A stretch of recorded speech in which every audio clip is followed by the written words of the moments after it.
Hello बच्चों, कैसे हैं? एप्लीकेशन ऑफ आयनाइजेशन एनर्जी चल रहा था, आज इसे कंप्लीट करते हैं। फर्स्ट एप्लीकेशन हमने क्या पढ़ी थी? मेटेलिक और इलेक्ट्रोपॉजिटिव कैरेक्टर आयनाइजेशन एनर्जी के इनवर्सली प्रोपोर्शनल होता है। कैसे? आयनाइजेशन एनर्जी अगर टॉप टू बॉटम जाने पर डिक्रीज होती है। क्यों डिक्रीज होती है? क्योंकि साइज ऑफ एटम इंक्रीज हो रहा है। साइज ऑफ एटम इंक्रीज हो रहा है तो न्यूक्लियस की दूरी इलेक्ट्रॉन से क्या हो रही है? बढ़ रही है। तो इलेक्ट्रॉन को निकालना क्या हो गया? इजी हो गया, क्योंकि उस पर फोर्स ऑफ अट्रैक्शन कम है न्यूक्लियस का, तो उसे निकालना इजी हो गया।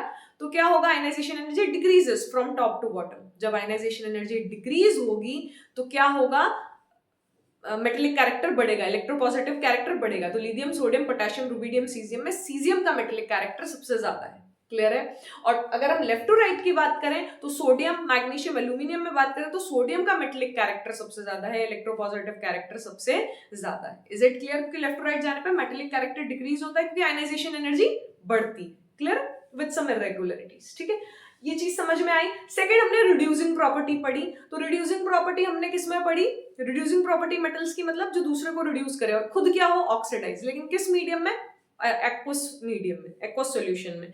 तो उसमें हमने देखा, क्या देखा कि अगर आयनाइजेशन एनर्जी के बेसिस पे अगर हम बात करते हैं तो lithium, sodium, potassium, rubidium, caesium, अगर सिर्फ आयनाइजेशन एनर्जी के बेसिस पे बात करते हैं तो आयनाइजेशन एनर्जी इसकी सबसे कम है, तो ये सबसे जल्दी इलेक्ट्रॉन देगा, तो दूसरे को इसकी रिड्यूसिंग पावर सबसे ज्यादा होनी चाहिए। लेकिन एक गैसियस फेज में है।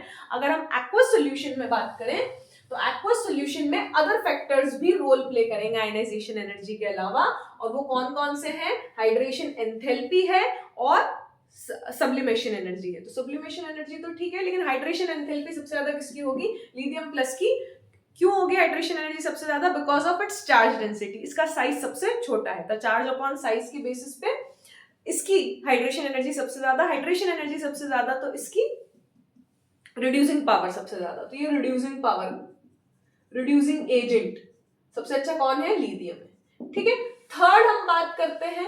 थर्ड प्रॉपर्टी जो सबसे इंपॉर्टेंट प्रॉपर्टी है, to determine the number of valence electrons, जिसपे बहुत क्वेश्चन आते हैं। आप प्रीवियस ईयर क्वेश्चंस उठाओगे ना, आपको बहुत क्वेश्चन मिलेंगे। आयनाइजेशन एनर्जी दे रखी है या तो इलेक्ट्रॉन वोल्ट्स में या किलोजूल पर मोल में, और जहां पे सडन जंप दिखेगा उसी से डिसाइड होगा कि नंबर ऑफ वैलेंस इलेक्ट्रॉन्स कितने हैं। तो थर्ड लिखें, टू डिटरमाइन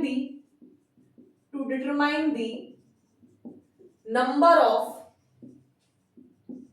valence electrons,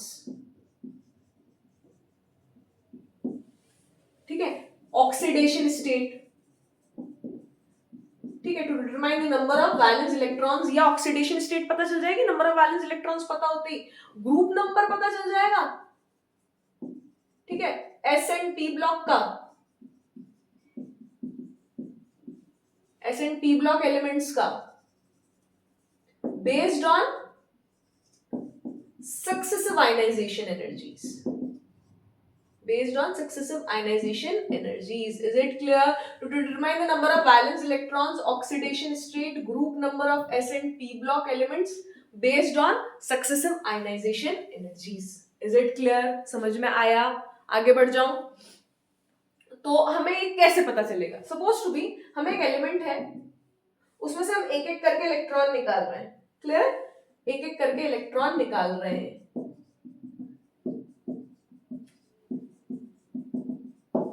ठीक है, तो पहला इलेक्ट्रॉन निकालने के लिए हमें इतनी एनर्जी रिक्वायर्ड है, दूसरा इलेक्ट्रॉन निकालने के लिए हमें इतनी एनर्जी रिक्वायर्ड है, थर्ड इलेक्ट्रॉन निकालने के लिए हमें इतनी एनर्जी रिक्वायर्ड है, फोर्थ इलेक्ट्रॉन निकालने के लिए हमें इतनी एनर्जी रिक्वायर्ड है, और फिफ्थ इलेक्ट्रॉन निकालने के लिए हमें इतनी एनर्जी रिक्वायर्ड है।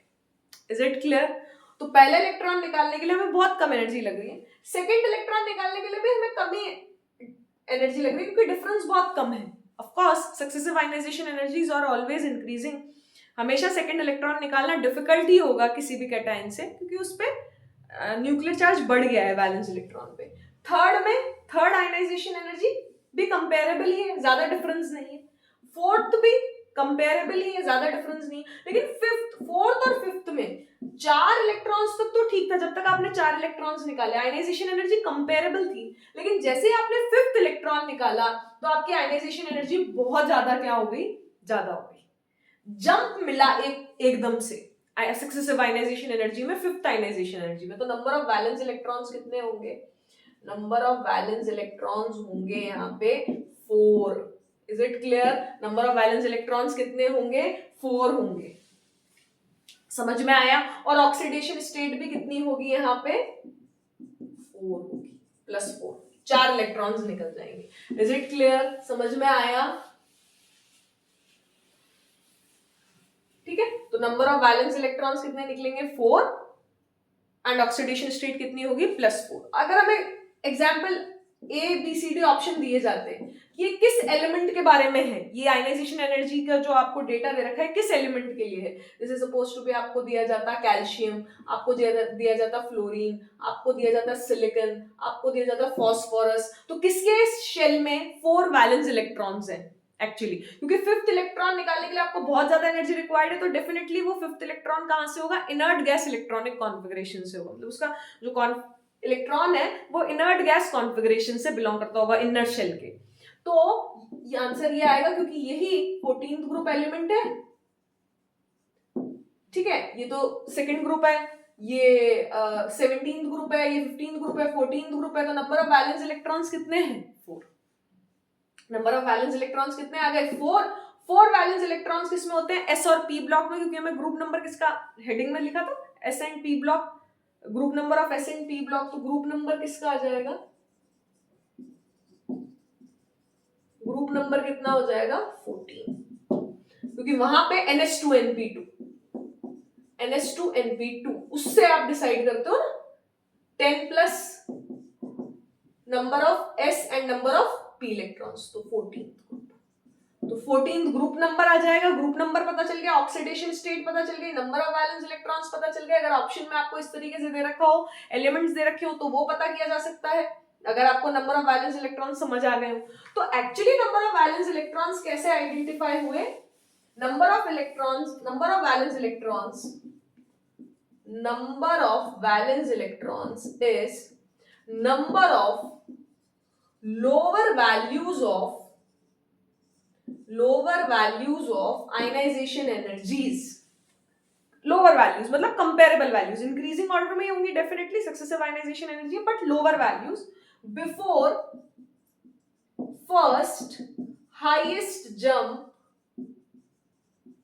इन ionization energy, in successive ionization energies.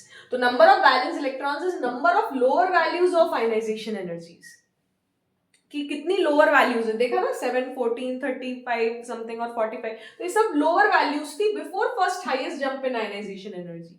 पहला जंप कहां पे आया? उससे पहले तक आपने कितने इलेक्ट्रॉन निकाल दिए? 4 इलेक्ट्रॉन निकाल दिए थे, तो नंबर ऑफ वैलेंस इलेक्ट्रॉन्स कितने आ गए? 4।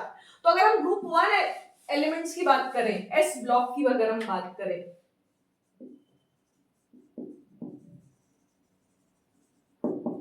तो ग्रुप 1 एलिमेंट्स मेटल्स, लीना की रब से फरियाद, तो आप देखेंगे कि फर्स्ट आयनाइजेशन एनर्जी बहुत लो होगी और सेकेंड आयनाइजेशन एनर्जी बहुत ज्यादा होगी, क्योंकि ये इनर्ट गैस इलेक्ट्रॉनिक कॉन्फ़िगरेशन हो जाएगा।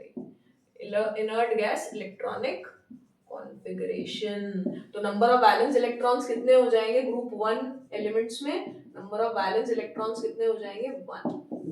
ठीक है, valency 1, oxidation state +1, group 1। Clear? अब अगर हम ग्रुप 2 एलिमेंट्स की बात करें,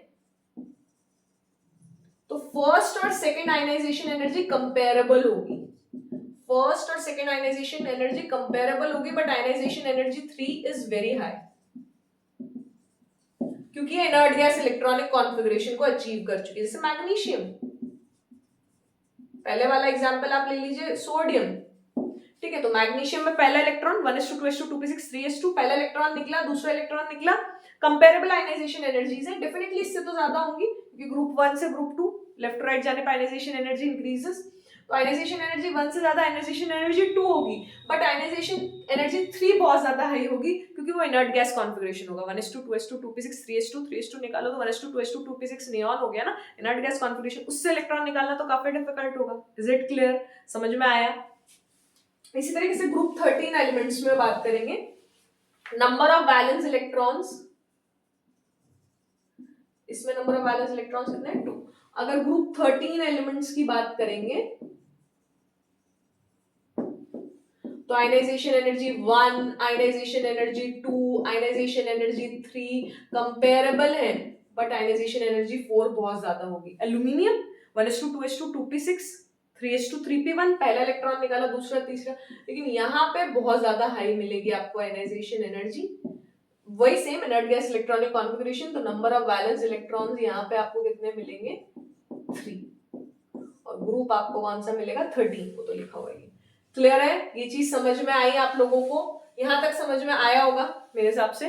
तो काफी सारे क्वेश्चंस बनते हैं, आपसे ऑक्सीडेशन स्टेट पूछी जा सकती है आयनाइजेशन एनर्जी 1, 2, 3, 4 का डेटा देते हुए, आपसे ऑप्शंस में एलिमेंट्स दिए जा सकते हैं, आपसे नंबर ऑफ वैलेंस इलेक्ट्रॉन्स पूछे जा सकते हैं, और ये बहुत बार क्वेश्चंस पूछे गए हैं। So this is an important part. ठीक है,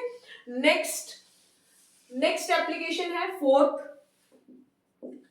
अच्छा, एप्लीकेशन कैसे हुई आयनाइजेशन एनर्जी की? क्योंकि आपको आयनाइजेशन एनर्जी के डेटा से पता चल रहा है कि वैलेंस इलेक्ट्रॉन्स कितने हैं, आयनाइजेशन एनर्जी के डेटा से पता चल रहा है कि ऑक्सीडेशन स्टेट क्या आएगी, आयनाइजेशन एनर्जी के डेटा से पता चल रहा है कि कौन सा ग्रुप नंबर है, आयनाइजेशन एनर्जी के डेटा से पता चल रहा है from a given number of elements की ये एलिमेंट हो सकता है। Is it clear? समझ में आया? तो आयनाइजेशन एनर्जी का ये एप्लीकेशन। ठीक है, नेक्स्ट है स्टेबिलिटी ऑफ ऑक्सीडेशन स्टेट। ठीक है, स्टेबिलिटी ऑफ ऑक्सीडेशन स्टेट पूरा लिख लेना, stability of oxidation state of an element. ठीक है, इफ द डिफरेंस, इसमें पहला पार्ट है, इफ द डिफरेंस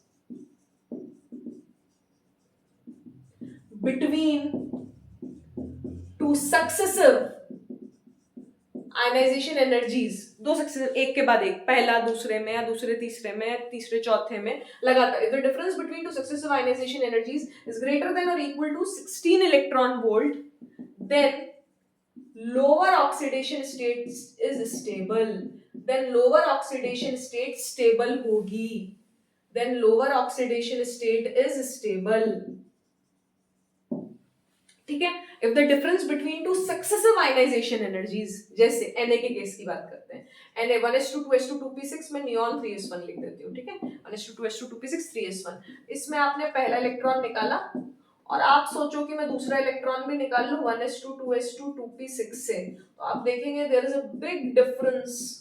ठीक है, ये IE1 है, ये IE2 है। पहला इलेक्ट्रॉन निकालने के लिए कितनी एनर्जी रिक्वायर्ड है, दूसरा इलेक्ट्रॉन निकालने के लिए कितनी एनर्जी रिक्वायर्ड है? अगर आप IE2 IE1 देखें तो ये बहुत ज्यादा हाई आएगा। ठीक है, बहुत ज्यादा हाई आएगा, तो 16 इलेक्ट्रॉन वोल्ट से तो ज्यादा ही होगा, तो लोअर ऑक्सीडेशन स्टेट स्टेबल है, सो Na+ is stable, so Na+ is stable, lower oxidation state is stable, Na+ is stable, lower oxidation state is stable। अगर difference between two successive ionization energy 16 electron volt से ज्यादा है, so ठीक है, अगर difference between, लिखा है यहाँ तक आप लोगों ने? ठीक है, if the difference between two successive ionization energies is less than 11 electron volt, clear है? Then higher oxidation state is stable, then higher oxidation state is stable।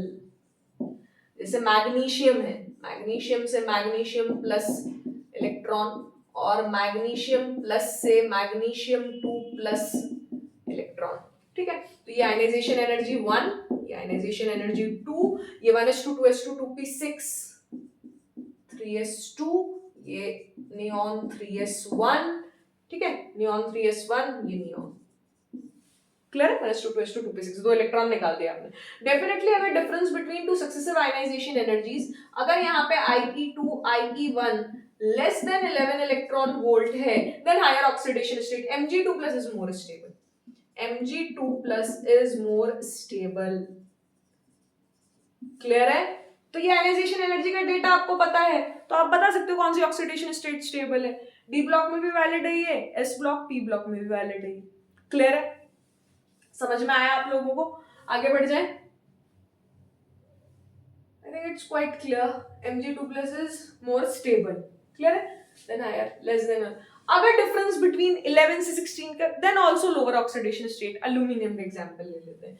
ठीक है, इनर्ट पे इफेक्ट पड़ेंगे आज, सबसे इंपॉर्टेंट वही है, और उसको वैसे अलग से मैं डिस्कस जब मैं P ब्लॉक पढ़ाऊंगी तब भी करूंगी, लेकिन P ब्लॉक बहुत आगे पढ़ाऊंगी अभी, तो उसको अच्छे से, काफी अच्छे से डिस्कस कर लेते हैं, और बाकी फिर पी ब्लॉक में तो करेंगे इसे। If the difference between two successive ionization energies is in between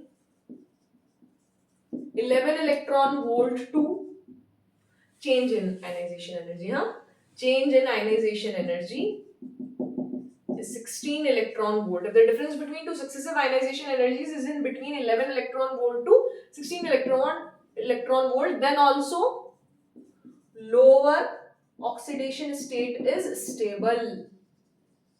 Then also lower oxidation state is stable. जैसे aluminium 1s2 2s2 2p6 3s2 3p1 13 हाँ, तो नियॉन 3s2 3p1 इसमें से एक पहला इलेक्ट्रॉन निकाला, ठीक है, अल्यूमिनियम प्लस से एक और इलेक्ट्रॉन निकाला, ठीक है, तो ये दोनों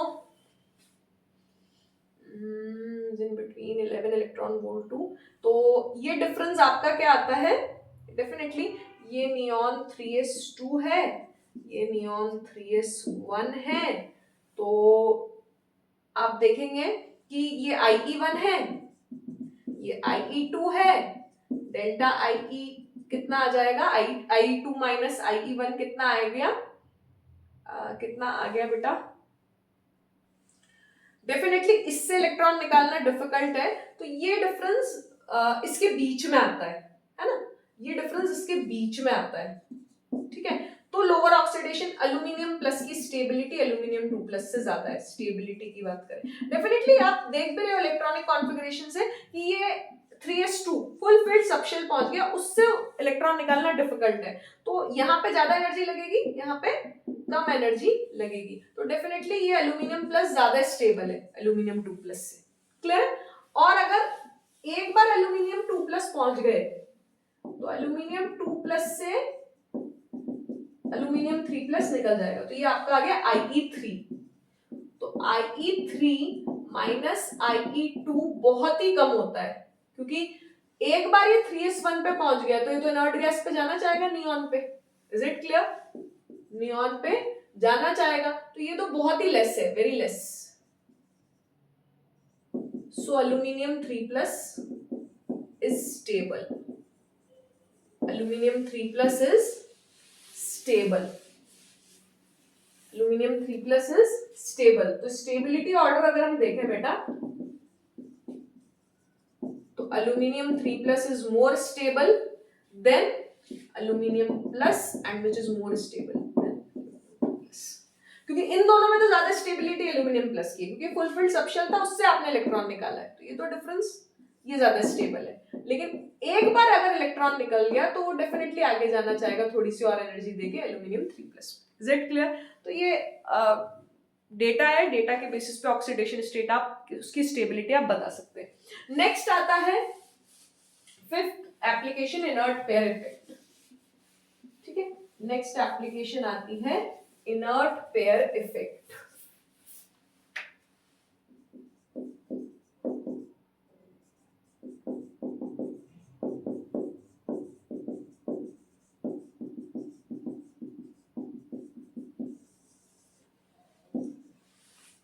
इनर्ट पेयर इफेक्ट, ऐसा पेयर जो इनर्ट हो चुका है, जो बॉन्डिंग में पार्टिसिपेट नहीं करेगा, ऐसा पेयर जो इनर्ट हो चुका है, जो बॉन्डिंग में पार्टिसिपेट नहीं करेगा, and this effect is applicable only to p block elements,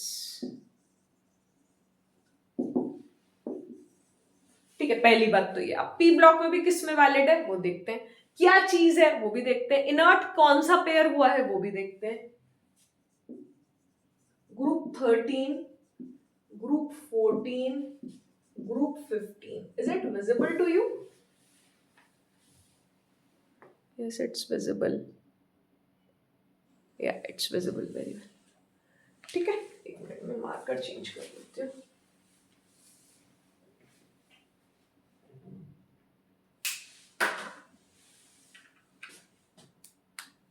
ठीक है बेटा, group 13, group 14, NS2NP1, NS2NP2, NS2NP3, बैंगन, आलू, गोभी इन थैली, ठीक है। समझ में आया आपको? हाँ दिख रहा है ना? यस। बैंगन आलू गोभी इन थैली, सेकंड राइट। बैंगन आलू गोभी इन थैली, कहे शिव जी सुने पार्वती, नाना पाटेकर ऐश्वर्या सब भिखारी। Is it clear? यहां तक समझ में आया आपको? बोरोन की एक ही ऑक्सीडेशन स्टेट है +3 जो कि स्टेबल है, अल्यूमिनियम की भी +3 जो कि ज्यादा स्टेबल है, +1 +2 भी होती है, अभी देखा ही सही, लेकिन +3 मोस्ट स्टेबल है, +1 +2 चेंज होंगे। गैलियम की +1 +3 दोनों के कंपाउंड्स मिलेंगे लेकिन +3 ज्यादा स्टेबल है, +1 इंडियम में भी +3 ज्यादा स्टेबल है, लेकिन थैलियम में अगर हम बात करें तो +1 और +3 में +1 ज्यादा स्टेबल है। थैलियम में अगर हम बात करें तो +1 ज्यादा स्टेबल है। Is it clear? थैलियम में समझ में आया?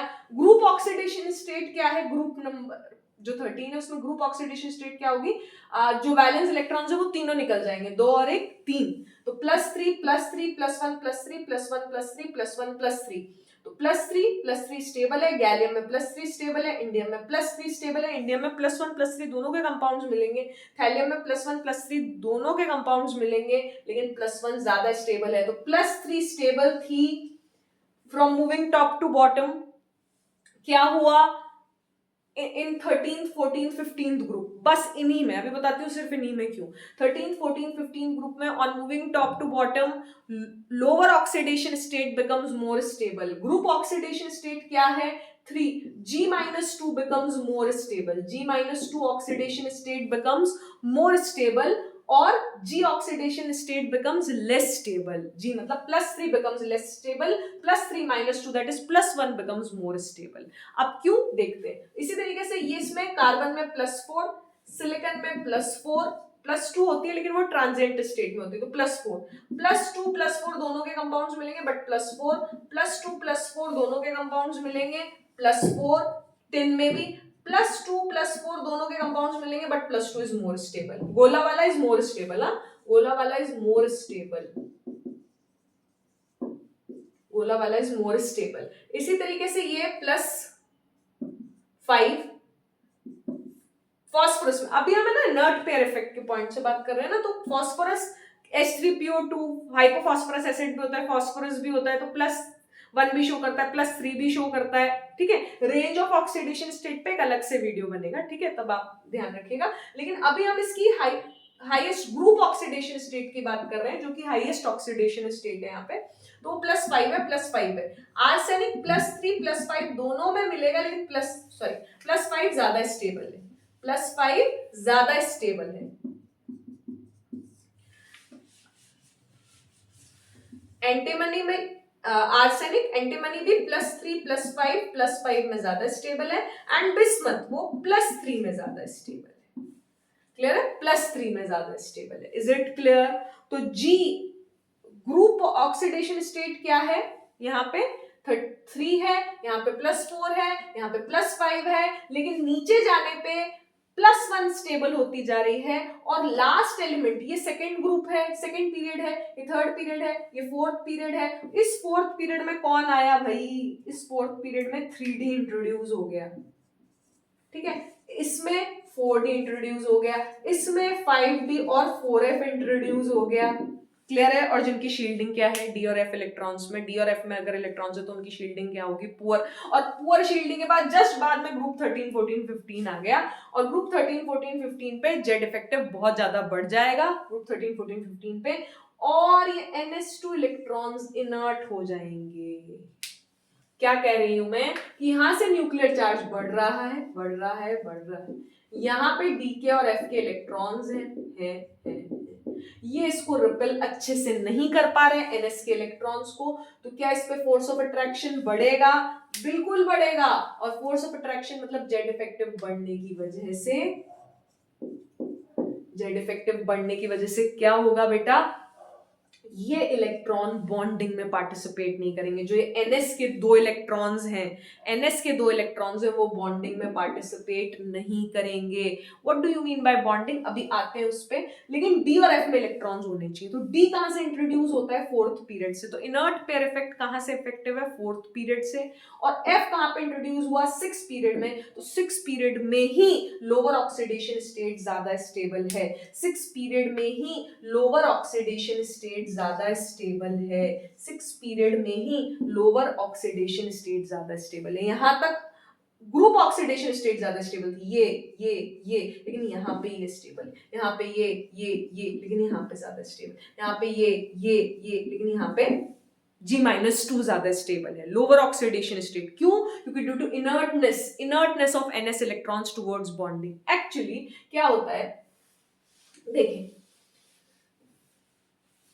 तो 4th पीरियड से स्टार्ट हुआ, 6th पीरियड में आपको उसका इफेक्ट दिखेगा इन तीनों एलिमेंट्स में, थैलियम, लेड और बिस्मथ में। किस में, थैलियम, लेड और बिस्मथ में। पहली बात तो ये क्लियर होनी चाहिए बेटा। दूसरी बात क्या क्लियर होनी चाहिए कि ये जो NH2 इलेक्ट्रॉन्स हैं, ये क्या मतलब है इनर्ट होने का। एक्चुअली क्या होता, आप देखेंगे कि सपोज टू बी ये बॉन्ड फॉर्मेशन में जाते हैं। तो ये NH2 इलेक्ट्रॉन्स हैं, ये P इलेक्ट्रॉन्स हैं। आप इन दोनों को अनपेयर नहीं करा सकते। आप इन NH2 इलेक्ट्रॉन 6s2 की बात करते हैं, क्लियर? क्योंकि उसके पहले 4f है और 5d है, क्लियर है? अब इस इलेक्ट्रॉन को आप अनपेयर नहीं करा सकते। अनपेयर नहीं करा सकते मतलब ऐसे नहीं कर सकते आप। ये 6s मतलब ये अनपेयर कराने के लिए आपको एनर्जी देनी पड़ेगी। इसको यहां से यहां प्रमोट करने के लिए एनर्जी देनी पड़ेगी, खर्चा करना पड़ेगा। खर्चा करने के बाद क्या होगा, अब बॉन्ड फॉर्मेशन होगा। कोई एलिमेंट आएगा, ऑक्सीजन आएगा, फ्लोरीन आएगा, जो भी आएगा वो इसके साथ बॉन्ड बनाएगा, ठीक है? क्लोरीन आएगा तो बॉन्ड बनाएगा। अब बॉन्ड बनने पे, जैसे थैलियम की बात है, क्योंकि 6s2 6p1 थैलियम है, थैलियम पे जैसे क्लोराइड लगा देते हैं तो TlCl3 बनता। 3 बॉन्ड्स बने थैलियम और क्लोरीन में, ठीक है? तीनों बॉन्ड्स से जो एनर्जी रिलीज होगी वो इतनी ज्यादा नहीं होगी जितनी कि अनपेयर कराने में लगी। अनपेयर कराने में सपोज टू बी +500 हमें एनर्जी देनी पड़ी। अनपेयर कराने में +500 हमें एनर्जी देनी पड़ी। और रिलीज एनर्जी कितनी हुई, सिर्फ क्योंकि एनर्जी रिलीज हुई तो 300, तो हमें नेट लॉस हो गया +200। मतलब हमें एनर्जी देनी पड़ी +200 एक्स्ट्रा। तो वो तो फिजिबल ही नहीं है, होगा ही नहीं। वो delta G negative, delta G positive आ गया उस चीज के लिए, तो मतलब वो चीज होगी ही नहीं। तो इस वजह से ये अनपेयर होंगे ही नहीं, और अनपेयर होंगे ही नहीं तो बॉन्ड फॉर्मेशन होगा ही नहीं। तो थैलियम क्लोराइड बनता तो है बट हाईली अनस्टेबल है। बनता तो है, बॉन्ड्स बनते हैं, लेकिन हाईली अनस्टेबल है। अगर हीट देंगे तो वो किस में चेंज हो जाएगा, थैलियम +1 क्लोराइड में चेंज हो जाएगा। अभी बात करेंगे थैलियम, अगर इसकी बात करें और इसकी बात करें तो ये ज्यादा स्टेबल है, +1, क्लियर है? तो what is the energy required? The energy required to unpair the electrons is more or is not compensated by the bond formed by the incoming electron and incoming atom and the central atom of group 13, group 14 और group 15 elements. Group 13, group 14, group 15 elements में जो 6 period elements हैं, thallium, lead और bismuth, उसमें unpair कराने के लिए जितनी एनर्जी चाहिए वो कंपनसेट नहीं हो पाती है जितना बॉन्ड फॉर्मेशन, बॉन्ड जब बनेंगे उससे जो एनर्जी रिलीज होती है, तो वो कंपनसेट नहीं हो पाती है। तो वो लोअर ऑक्सीडेशन स्टेट बनाते हैं, तो ये अनपेयर नहीं होते, सिर्फ थैलियम क्लोराइड ही बनेगा। तो lower oxidation state becomes stable, lower oxidation state becomes stable, ठीक है? एक रीजन तो ये हो गया कि अनपेयर नहीं होंगे क्योंकि बॉन्ड फॉर्मेशन होने पे इतनी एनर्जी रिलीज नहीं होती है, ठीक है? जितना खर्चा आपको अनपेयर कराने में लग जाता है इलेक्ट्रॉन्स को। तो इसीलिए कहते हैं ये ऐसा पेयर है जो इनर्ट है, जो बॉन्डिंग में पार्टिसिपेट नहीं करेगा, क्योंकि उसको उस पर जेड इफेक्टिव बहुत ज्यादा है। जेड इफेक्टिव बहुत ज्यादा होने की वजह से उस पर फोर्स ऑफ अट्रैक्शन बहुत ज्यादा है न्यूक्लियस का।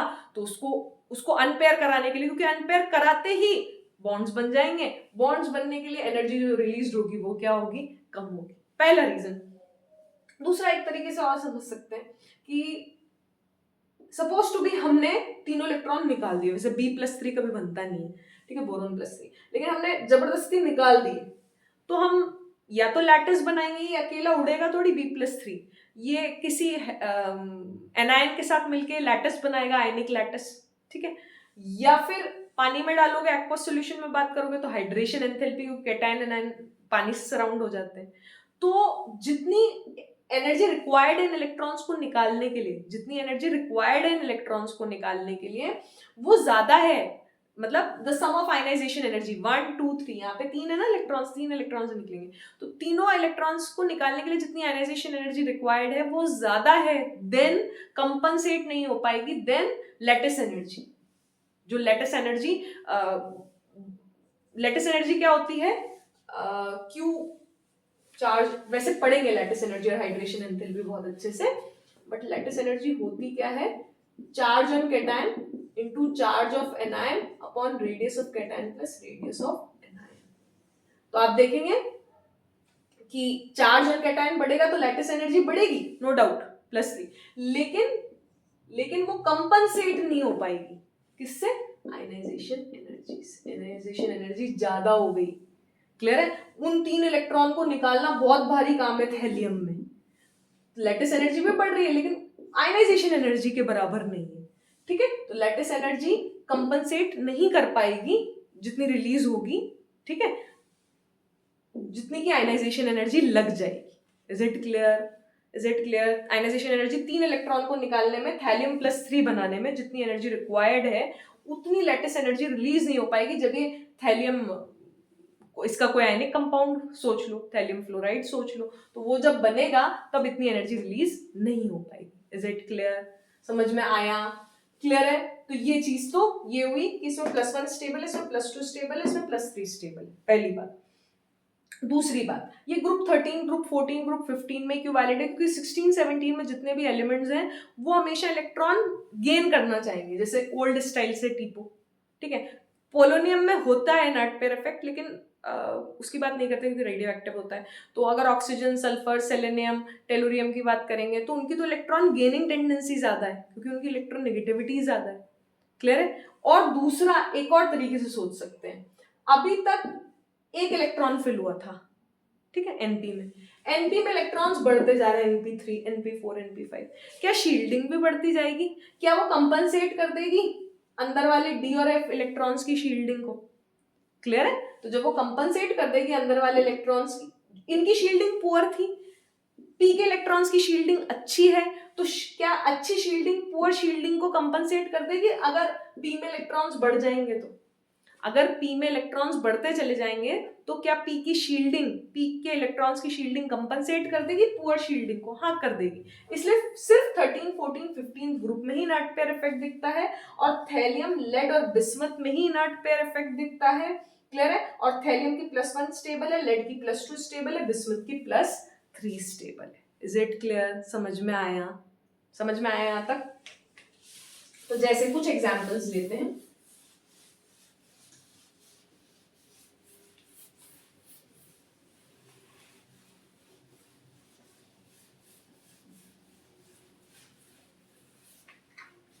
जैसे Tl2O3 बहुत अच्छा ऑक्सीडाइजिंग एजेंट है, जो दूसरे को ऑक्सीडाइज करेगा खुद क्या होगा, रिड्यूस, क्योंकि यहाँ पे थैलियम किसमें है, +3 ऑक्सीडेशन स्टेट में। तो डेफिनेटली थैलियम +1, अगर स्टेबिलिटी की बात करें तो थैलियम +1 की स्टेबिलिटी ऑर्डर की बात करते हैं तो स्टेबिलिटी ऑर्डर इसका ज्यादा है। अगर लेड 2+ और लेड 4+ की बात करें तो इसकी स्टेबिलिटी ज्यादा है।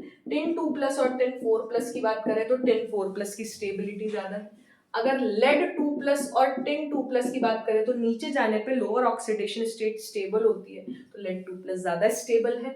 अगर हम लेड 4+ और टिन 4+ की बात करें तो नीचे जाने पे हायर ऑक्सीडेशन स्टेट कम स्टेबल हो जाती है, तो हायर ऑक्सीडेशन स्टेट कम स्टेबल हो जाती है, तो लेड 4+ स्टेबल नहीं है, टिन 4+ स्टेबल। टिन 4+ स्टेबल है, नीचे जाने पे हायर ऑक्सीडेशन स्टेट कम स्टेबल होती है, क्लियर है। नीचे जाने पे हायर ऑक्सीडेशन स्टेट कम स्टेबल होती है, लोअर ऑक्सीडेशन स्टेट ज्यादा स्टेबल होती है। Is it clear, lower oxidation state ज्यादा स्टेबल होती है, तो लेड 2+ ज्यादा स्टेबल है, टिन 4+ ज्यादा स्टेबल है। क्या यहां तक समझ में आती है आपको कहानी,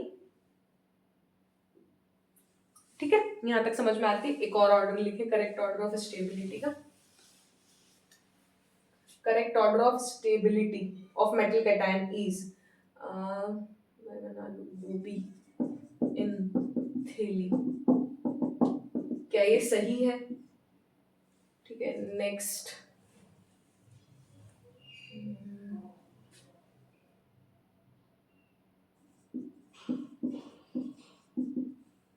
5 + 5 + 5 +, ठीक है, next Parvati 4 + 4 + 4 +, next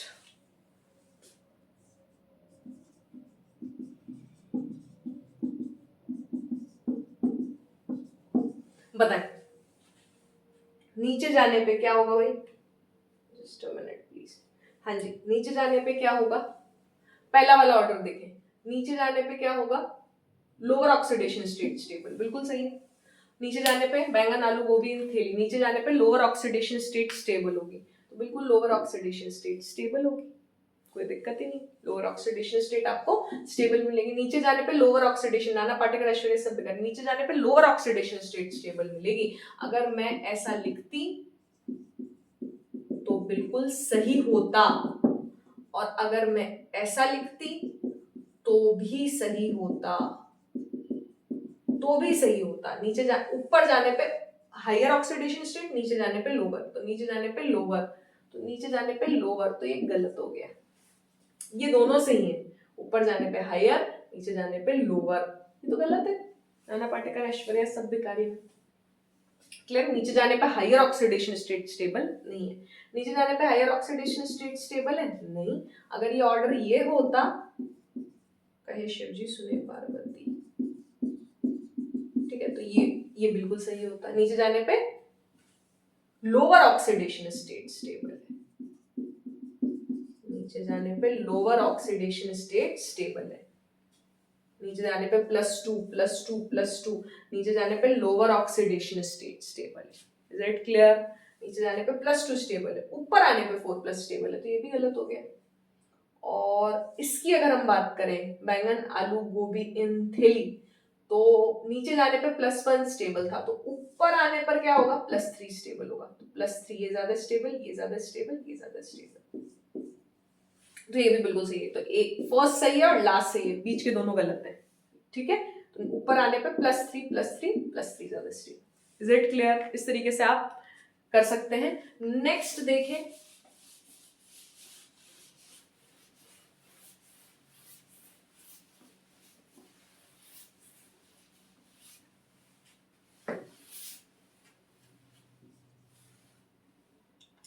just a minute.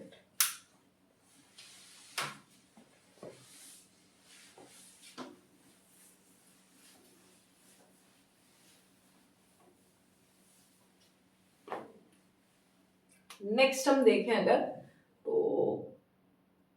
PbF4 stable है, ठीक है, PbF4 स्टेबल है। PbF4 लेड +4 में अकेला ऐसा कंपाउंड है जो कि स्टेबल है, PbF4। ये भी टूट जाएगा हाई टेम्परेचर पे जाके, PbF2 + F2 में, बट स्टेबल है एट रूम टेम्परेचर, ठीक है।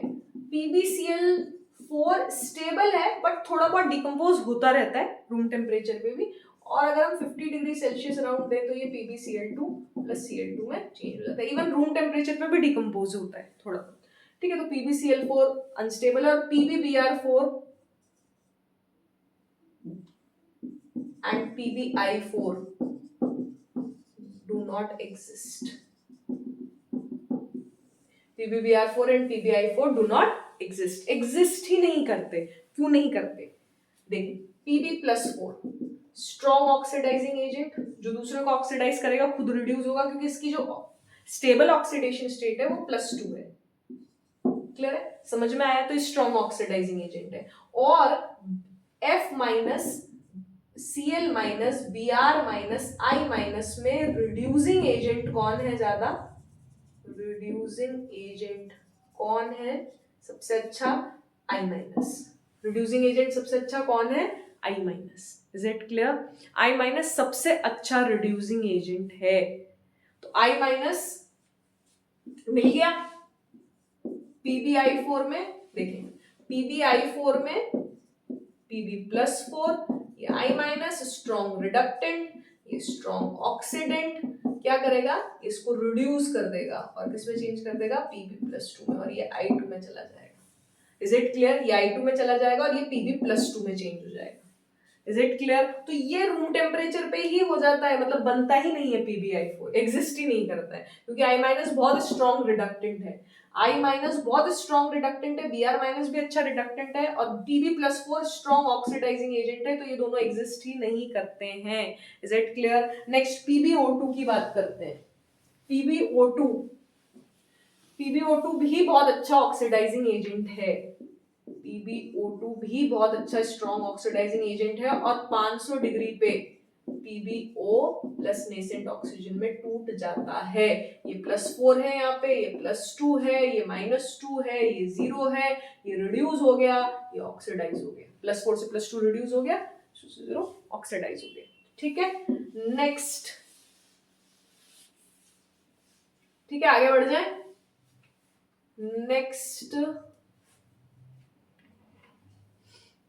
नेक्स्ट पता है Pb+4 मतलब स्ट्रॉन्ग ऑक्सीडाइजिंग एजेंट है, ये बात ध्यान रखना, क्लियर है। और PbO2 की अगर किसी और से रिएक्शन कराओगे तो ये ऑक्सीजन प्रोवाइड कर देगा, क्लियर है। जैसे H2SO4 से कराओ तो PbSO4 बनेगा और O2, वो सारी रिएक्शंस में आपको P ब्लॉक में पढ़ाऊंगी, क्लियर है। तो ये चीज समझ में आ गई होगी आपको। नेक्स्ट, क्यों है ये स्ट्रॉन्ग ऑक्सीडाइजिंग एजेंट? क्योंकि ये O2 देता है, ऐसे समझो, क्योंकि ये O2 देता है। नेक्स्ट देखिए, थैलियम आयोडाइड, ये कभी भी ऐसे एग्जिस्ट नहीं करेगा, क्योंकि ये स्ट्रॉन्ग रिडक्टेंट है, ये स्ट्रॉन्ग ऑक्सीडेंट है, ये इसको रिड्यूस कर देगा, ये +1 में चला जाएगा, और ये I3-, तो ये हमेशा ऐसे कभी एग्जिस्ट नहीं करेगा। थैलियम थर्ड आयोडाइड में never exist, thallium third iodide में डज नॉट एग्जिस्ट, क्लियर है, क्लियर है। लेकिन ये कैसे एग्जिस्ट करेगा, I- स्ट्रॉन्ग रिडक्टेंट है तो इसको रिड्यूस करेगा, तो ये थैलियम +1 में चला जाएगा, और ये I3-, तो ये किसमें, थैलियम 1 + I3-, लीनियर शेप होती है इसकी, ये I-, इसके वेकेंट ऑर्बिटल में पुट करके ये ऐसे, केमिकल बॉन्डिंग में पढ़ेंगे बेटा, 1 2 3 4 5 6 7 8, अभी नहीं, आप बस ये ध्यान रखो कि I3- है, ठीक है, लीनियर शेप होता है, वही जो मैंने बनाई थी, क्लियर है। I-, ये देखिए I-, 1 2 3 4 5 6, ये बनता है, क्लियर है, लीनियर शेप होती है, तो ये ऐसे एग्जिस्ट करता है, ठीक है, थैलियम +1 और I3-, इज इट क्लियर? समझ में आया आपको यहाँ तक? ठीक है, तो ये ऐसे एग्जिस्ट करता है, अगर आपको कहीं पे कंपाउंड मिल जाए तो कभी भी ऐसे मत लिखना, ये गलत है, ठीक है। नेक्स्ट,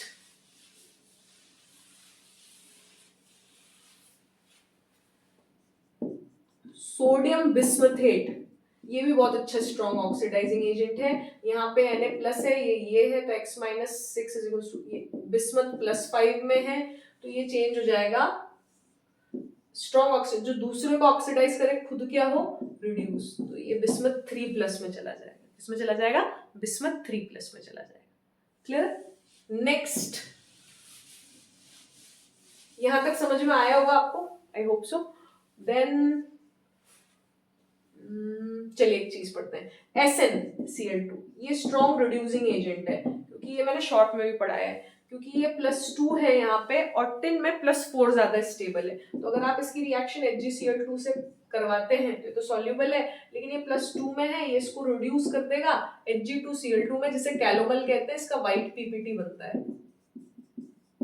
ठीक है, और ये 2 है Hg2Cl2 + SnCl4, ये +4 में चला गया, ठीक है। फिर उसके बाद Hg2Cl2 की फर्दर रिएक्शन जब हम करेंगे तो ये स्ट्रॉन्ग रिड्यूसिंग एजेंट है, इसको फर्दर रिड्यूस कर देगा 2Hg में, ग्रे कलर का होता है, ग्रे कलर का PPT बनेगा, ठीक है, मतलब पार्टिकल्स सस्पेंशन के फॉर्म में रहेंगे Hg के, और SnCl4, ठीक है, 2Hg + SnCl4, is it clear? ये चीज समझ में आई। नेक्स्ट, एक और ध्यान रखना, पर्पल ऑफ कैशियस है, SnCl2 + AuCl3, इसका भी एक्वस सोल्यूशन लेना, ठीक है। ये इसको रिड्यूस कर देगा Au में, ये कोलॉइडल गोल्ड है, मतलब गोल्ड पार्टिकल्स कोलॉइडल सोल्यूशन में है, colloidal gold plus SnCl4। Clear है? ओके, इसको बैलेंस करें, 3 3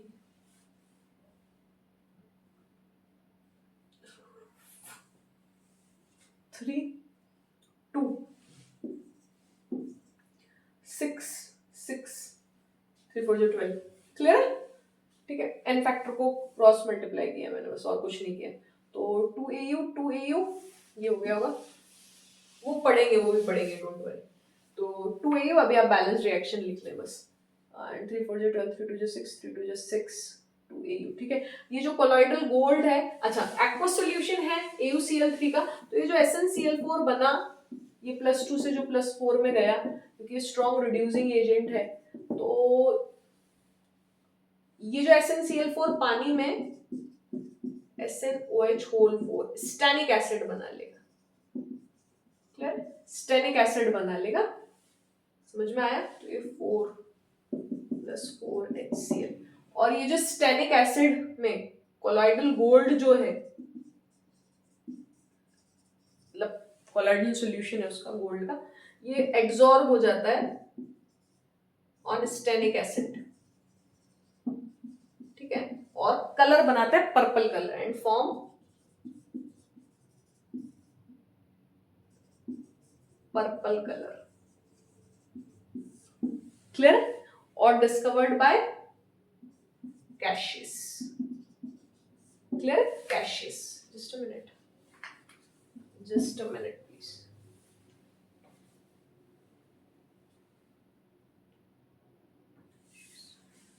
यस, ठीक है, जिसे हम पर्पल ऑफ कैशियस भी कहते हैं।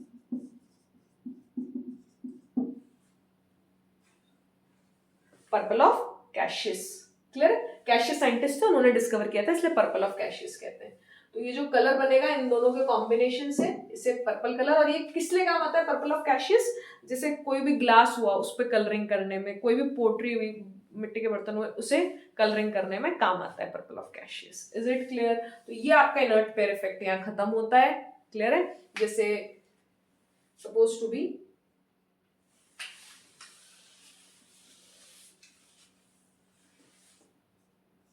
GeCl2 है, GeCl4 है, कहे शिव जी सुने पार्वती, तो इसकी स्टेबिलिटी ज्यादा है, क्योंकि डी यहां पे डी आया है, बैंगन आलू गोभी, यहां पे F आया है, एक और बैंगन आलू गोभी थैली, यहां डी आया है, तो डी में की भी शील्डिंग पुअर थी, तो आयनाइज मतलब उस 6 से मतलब S इलेक्ट्रॉन्स को निकालना डिफिकल्ट तो होगा, बट इतना डिफिकल्ट नहीं है, तो भी स्टेबल ऑक्सीडेशन स्टेट यही है। Is it clear? समझ में आया? लेकिन जब F इलेक्ट्रॉन्स एंटर हो जाएंगे तो उन इलेक्ट्रॉन्स को 6s2 इलेक्ट्रॉन्स को निकालना डिफिकल्ट है, और हमेशा लोअर ऑक्सीडेशन स्टेट ही स्टेबल होगी थैलियम, लेड और बिस्मथ में, बट जर्मेनियम में क्या होगी? +4 ज्यादा स्टेबल होगी। Is it clear? SnCl2 है, SnCl4 है, तो कौन सी ज्यादा स्टेबल होगी? अभी हमने देखा है तो बल्कि स्ट्रॉन्ग रिड्यूसिंग एजेंट है। क्लियर? लेकिन अगर PbCl2 की बात करें तो वो ज्यादा स्टेबल है PbCl4 से। Is it clear? समझ में आता है यहाँ तक? I think it's quite clear. और ये आपकी एप्लीकेशन ऑफ आयनाइजेशन एनर्जी खत्म होती है। अब हम टाइप्स ऑफ सॉलिड, एक बहुत छोटा सा टॉपिक है, उसको मैं आगे अपलोड करूंगी, और फिर हम इलेक्ट्रॉन एफिनिटी और इलेक्ट्रॉन नेगेटिविटी पे बढ़कर केमिकल बॉन्डिंग स्टार्ट करेंगे। Thank you so much.